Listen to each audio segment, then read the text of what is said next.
अस्सलाम वालेकुम जी। आज मैं एक छोटी सी स्टोरी आपके साथ शेयर करना चाहती हूँ जो मेरे एक दोस्त के बारे में है। बल्कि मैं सबसे पहले अपने उस दोस्त की शिकायत आपके सामने रखना चाहती हूँ जो मुझे गालियाँ दे रहा है, मुझे बद्दुआएँ दे रहा है, मुझे बुरा भला कह रहा है और मुझे ना जाने क्या क्या कुछ कह रहा है। और आप खुद ही पूरी बात सुन के इस बात का फैसला करें कि मेरा कितना कसूर है। तो बात कुछ ऐसे है कि मेरा वो दोस्त जो है वो गाँव का रहने वाला है और खेती बाड़ी उसका पेशा है। अब उसके पास छोटी मोटी ज़मीन थी, छोटा मोटा घर भी था और उसका अच्छा खासा गुजारा हो रहा था। लेकिन मैंने उसे कहा कि तुम अपना लाइफस्टाइल क्यों नहीं अपग्रेड करते, क्यों नहीं ऐश आराम की ज़िंदगी गुजारते और ये जो क्या कहते हैं बैलों के ज़रिए और मवेशियों के ज़रिए खेती बाड़ी करते हो इसको छोड़ो और कोई अपना ट्रैक्टर बाय करो और ट्रैक्टर यूज़ करके तुम अपनी खेती बाड़ी को, अपनी फसलों को ज़्यादा उगा सकते हो, तुम्हें ज़्यादा पैसे मिलेंगे और तुम्हें अच्छा घर बनाने में आसानी रहेगी और ज़्यादा खाओगे और ज़्यादा अच्छी तरह ऐश से रहोगे। उसके भेजे में किसी तरह से ये मेरी बात आ गई और उसने कहा कि ओके मैं तो ले लूँ, लेकिन मेरे पास तो इतने पैसे ही नहीं, क्योंकि मेरे पास जो छोटी मोटी ज़मीन है उस पर मैं खेती बाड़ी करता हूँ, छोटा मोटा घर है जिसमें मैं रहता हूँ और मेरे पास कोई सेविंग नहीं है, तो मैं ट्रैक्टर कैसे लूँ।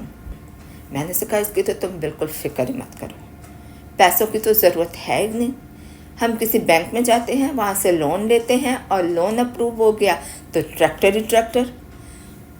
वो तो ऐसे जैसे खुशी से फूला नहीं समा रहा और बोल रहा है कि ओके ओके तुम अपनी कोई सिफारिश चलाओ, किसी बैंक में तुम्हारी कोई है वाकफियत तो दौड़ाओ उसका। मुख्तसर मैंने अपनी से हर जगह बातचीत की जहाँ बैंकों में मेरी वाकफियत थी और मैंने इसको ज़बरदस्त किस्म का एक 15 लाख का लोन दिलाया। अब 15 लाख का लोन अप्रूव हो गया तो मैंने 7 लाख का इसको एक ट्रैक्टर ख़रीद दिया। ट्रैक्टर लेके वो बहुत खुश हुआ। इसके ऊपर मैंने उसको 1 लाख की रकम भी दी कैश के, जो तुम्हें ज़रूरत हो ट्रैक्टर की देखभाल के लिए या उसको रखने के लिए या जो भी आगे पीछे कुछ काम करने के लिए तो ये रखो। अब ज़ाहिर है जो बाकी की रकम बची है उस पर तो मेरा ही हक था ना, वो तो मेरी पॉकेट में जानी थी, वो मैंने अपनी पॉकेट में डाली। अब अगले महीने जब वो बैंक वालों की तरफ से नोटिस आया कि आप किस्त आके पे करें, तो किस्त के तो पैसे थे ही नहीं, तो हमने सोचा कि एटलीस्ट जो है इंटरेस्ट वो पे कर दिया जाए। तो मैं लेटर लेके उसके पास पहुंचा और मैंने उसको कहा कि भाई कहाँ है इंटरेस्ट पे करने के पैसे। तो उसको तो कुछ समझ में नहीं आ रहा कि इंटरेस्ट क्या है और पे क्या है और कहाँ पे करना है। मैं उसका अकल के अंधे, ट्रैक्टर लेके बैठ गए हो लोन पर और अब अगला महीना शुरू हो गया है, तो अगर कर्ज की किस्त नहीं पे करनी तो कम से कम उनका इंटरेस्ट तो पे करो।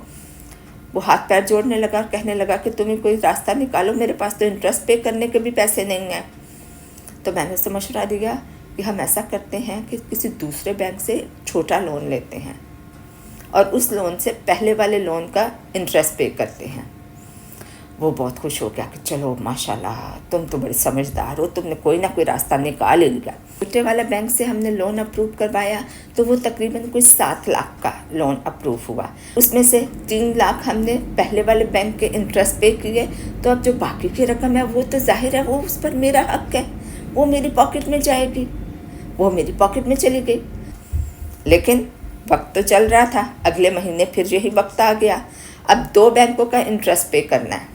तो मैंने उसको ये मशवरा दिया कि ऐसा करो, तुम्हारी ये जो ज़मीन है ना इसको बेचो और जितने पैसे आते हैं मुझे दो और मैं दोनों बैंकों के कितनी रकम बनती है पे करने की कोशिश करता हूँ। खैर वहाँ से मैंने उसकी ज़मीन बिकवा दी और वहाँ से जो पैसे मिले वो मैंने जाके दोनों बैंकों में थोड़ा बहुत दे के और जो मेरा हिस्सा बनता था वो मैंने रख लिया। आप काहे को मुझे गालियाँ देने शुरू हो गए हैं अभी से? पहले पूरी बात तो सुने। मैं नहीं मेहनत कर रहा, मैं नहीं बैंकों में फिर रहा, मैं नहीं अपना सर खपा रहा। तो फिर क्या हुआ, अगले महीने इसी तरह उसके माल मवेशी बिक गए। अब रह गया उसका घर, तो 1-2 महीने के बाद उसके घर की भी बारी आ गई, उसका घर भी बिक गया। अब वो अकेला ट्रैक्टर के ऊपर बैठ के दिन रात मुझे गालियाँ देता है कि ना मेरे पास ज़मीन है, ना मेरे पास घर है, ना मेरे पास माल मवेशी हैं और ये एक ट्रैक्टर पे मुझे बिठा दिया तुमने।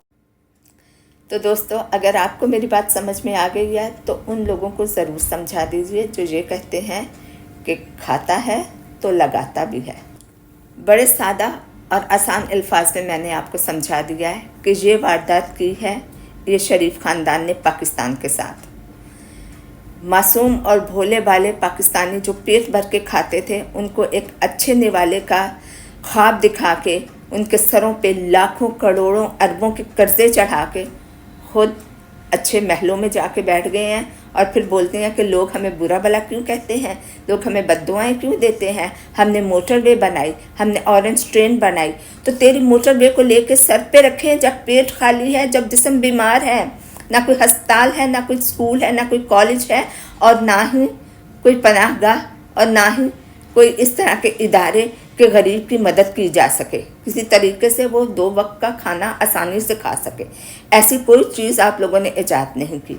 और ये जो 2 चीज़ों का आप लोगों के सर पे एहसान रखते हैं ना, कि मोटरवे है और ऑरेंज ट्रेन है और ये है और वो है, इसमें से पता नहीं कितने खरबों की किक बैक खा के बैठे हुए हैं आप लोग।